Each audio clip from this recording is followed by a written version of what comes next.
BA first semester में हैं और हिस्ट्री पढ़ रहे हैं, जिसमें आपके पेपर का नाम है ancient and early medieval India till 1206 AD. तो आज की ये वीडियो आपके लिए बहुत इंपॉर्टेंट है, क्योंकि हर यूनिवर्सिटी का एग्जाम 2026 बैच का स्टार्ट हो चुका है और हम लेकर आ गए हैं आपके हिस्ट्री के लिए एग्जाम स्पेशल सेशन। बस इतना पढ़ लो, इससे बाहर कुछ नहीं आएगा। तो आज की वीडियो में मैं केवल वही टॉपिक आपको बताने वाली हूँ जहां से हर साल एग्जाम में क्वेश्चन आते हैं। तो आपने अगर कुछ भी अभी तक नहीं पढ़ा है तो अब आपकी टेंशन खत्म हो जाएगी ये वीडियो देखने के बाद, क्योंकि जो कुछ आने वाला है 100% हर यूनिवर्सिटी में वही आपको मैं बताने वाली हूँ। तो इस वीडियो को देखने के बाद आपका अति लघु, लघु और दीर्घ उत्तरीय प्रश्न पूरा तैयार हो जाएगा। तो चलिए वीडियो को स्टार्ट करते हैं और देखते हैं आपके सारे इम्पोर्टेंट क्वेश्चंस को। तो देखिए, आपका पहला इम्पोर्टेंट क्वेश्चन है, राजपूतों की उत्पत्ति के अग्निकुंड सिद्धांत पर प्रकाश डालिए। तो देखिए, राजपूतों की उत्पत्ति के जो अग्निकुंड सिद्धांत हैं आप इनको पढ़ लीजिएगा। ये क्वेश्चन हर साल एग्जाम में रखे जाते हैं, बहुत ही इम्पोर्टेंट ये क्वेश्चन है। और हम 3 से 4 सालों के पेपर को देखने के बाद ही आपके लिए मॉडल पेपर तैयार करते हैं, ताकि आप वही क्वेश्चन पढ़ के जाएं जो 100% एग्जाम में आएगा। और हम जो क्वेश्चन बताते हैं हर साल वहीं से क्वेश्चन आते हैं, तो इसलिए आप पढ़ कर जाइएगा जो कुछ आपको बताया जा रहा है। आपका दूसरा इम्पोर्टेंट क्वेश्चन है, देखो ये क्वेश्चन बहुत इम्पोर्टेंट है, सिंधु सभ्यता के पतन के कारण लिखिए। यानी जो सिंधु घाटी की सभ्यता थी वो कैसे खत्म हो गई, उसका पतन कैसे हो गया। तो देखिए, सिंधु घाटी सभ्यता के ऊपर हम वीडियो अपलोड कर चुके हैं और पूरा डिटेल में आपको पढ़ा चुके हैं सिंधु घाटी सभ्यता के बारे में, और उसी वीडियो में हमने इसके पतन के बारे में भी आपको पढ़ाया था। तो आप देख कर पढ़ लीजिएगा, हिस्ट्री की प्लेलिस्ट में आपको सारा आंसर मिल जाएगा, जितना कुछ हम आज की वीडियो में आपको बता रहे हैं। क्योंकि हम आपका हर सिलेबस कंप्लीट कराते हैं, पूरी यूनिट्स कंप्लीट कराते हैं, तो आपको प्लेलिस्ट में वीडियो मिल जाएगी और प्लेलिस्ट की लिंक आपको मिल जाएगी इसी वीडियो के डिस्क्रिप्शन बॉक्स में। आपका तीसरा वेरी मोस्ट इम्पोर्टेंट क्वेश्चन है, चंद्रगुप्त मौर्य के शासन प्रबंध का वर्णन कीजिए। तो सब कुछ हम आपको पढ़ा चुके हैं। फोर्थ इम्पोर्टेंट क्वेश्चन देखिए, भारत पर अरब आक्रमण के प्रभावों की विवेचना कीजिए। ये क्वेश्चन हर साल पूछता है एग्जाम में, बहुत बढ़िया से पढ़कर जाइएगा।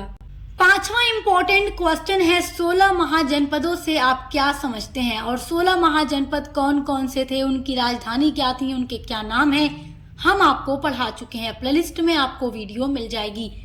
जो कुछ इम्पोर्टेंट है वही आपको बताया जा रहा है। एग्जाम 2026 में हर यूनिवर्सिटी में यही क्वेश्चन आने वाले हैं, ये 100% गारंटी है। आपका छठा इम्पोर्टेंट क्वेश्चन है, अशोक ने कलिंग पर आक्रमण क्यों किया। तो अशोक ने कलिंग पर आक्रमण क्यों किया था, ये बहुत इंपॉर्टेंट क्वेश्चन है, बहुत इंपॉर्टेंट क्वेश्चन। तो आप इसको पढ़कर जाइएगा, ये हर साल पूछा जाता है, ये रिपीटेड क्वेश्चन है, हर साल दे देता है।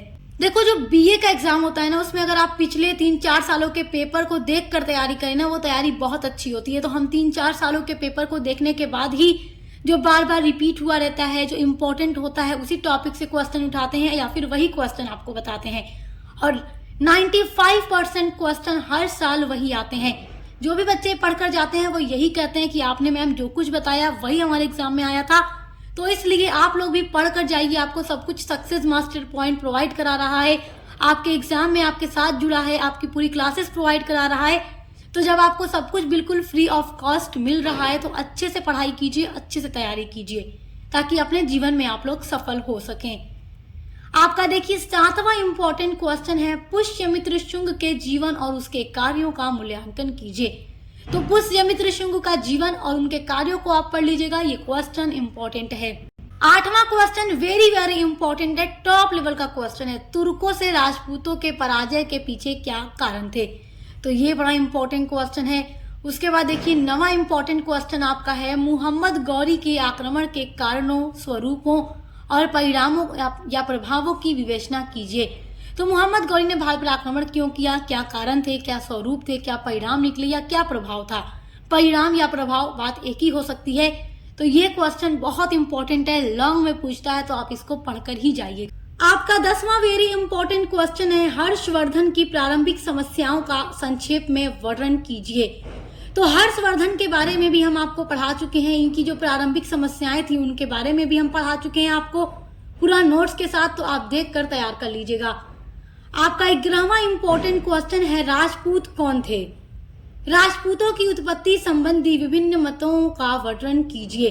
तो राजपूतों की उत्पत्ति के संबंध जितने भी मत हैं उनको पढ़ लीजिएगा और राजपूत कौन थे पढ़ लीजिएगा। ये लॉन्ग में क्वेश्चन जरूर दे देता है हर यूनिवर्सिटी में। आपका 12वां क्वेश्चन है प्राचीन भारत में अभिलेखों के महत्व पर प्रकाश डालिए। ये टॉप लेवल का क्वेश्चन है, बार बार एग्जाम में रिपीट होता है।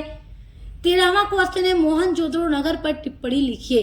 तो मोहनजोदड़ो सिंधु घाटी सभ्यता का एक प्रसिद्ध नगर था और काफी डेवलप विकसित नगर था मोहनजोदड़ो। तो इसके बारे में पढ़ लीजिएगा, बहुत इंपॉर्टेंट टॉपिक है ये आपके एग्जाम के लिए। आपका 14वां वेरी इंपॉर्टेंट क्वेश्चन है हिंदू समाज में 16 संस्कारों, पुरुषार्थ और आश्रम व्यवस्था को स्पष्ट कीजिए। तो आश्रम व्यवस्था के बारे में हम आपको पढ़ा चुकी हैं, ये क्वेश्चन इंपॉर्टेंट है, देखकर तैयार कर लीजिएगा। आपका 15वां इंपॉर्टेंट क्वेश्चन है भारत में सामंतवाद के उदय पर टिप्पणी कीजिए। तो सामंतवाद का उदय ये आपको पढ़ करके जाना है, वेरी वेरी इंपॉर्टेंट क्वेश्चन है। 16वां वेरी इंपॉर्टेंट क्वेश्चन देखिए वैदिक कालीन नारियों की स्थिति पर प्रकाश डालिए। वैदिक काल और उत्तर वैदिक काल के बारे में भी हम आपको पढ़ा चुके हैं, पूरी डिटेल में वीडियो अपलोड है, नोट्स के साथ आपको पूरी वीडियो मिलेगी और वो नोट्स आपके एग्जाम में काफी काम आएगा। तो वैदिक काल में नारियों यानी महिलाओं की क्या कंडीशन थी, तो ये क्वेश्चन बहुत इंपॉर्टेंट है, हर साल एग्जाम में दे देता है। तो आप इस क्वेश्चन को पढ़कर ही जाइएगा, सब कुछ हम आपको पढ़ा चुके हैं। 17वां इंपॉर्टेंट क्वेश्चन है चंद्रगुप्त द्वितीय के शासनकाल में फाहयान के यात्रा विवरण से क्या प्रकाश पड़ता है।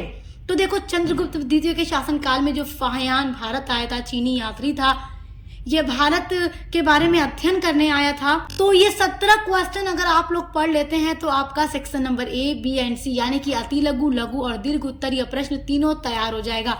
तो आपको टेंशन लेने की जरूरत नहीं है, सक्सेस मास्टर पॉइंट आप लोगों के साथ है और आपकी हर एक सब्जेक्ट की तैयारी कंप्लीट करा रहा है, साथ ही साथ आपके को curricular food, nutrition and hygiene की भी। तो देखकर अच्छे से तैयारी करते रहिए। बेस्ट ऑफ लक, हम मिलते हैं अगली वीडियो के साथ।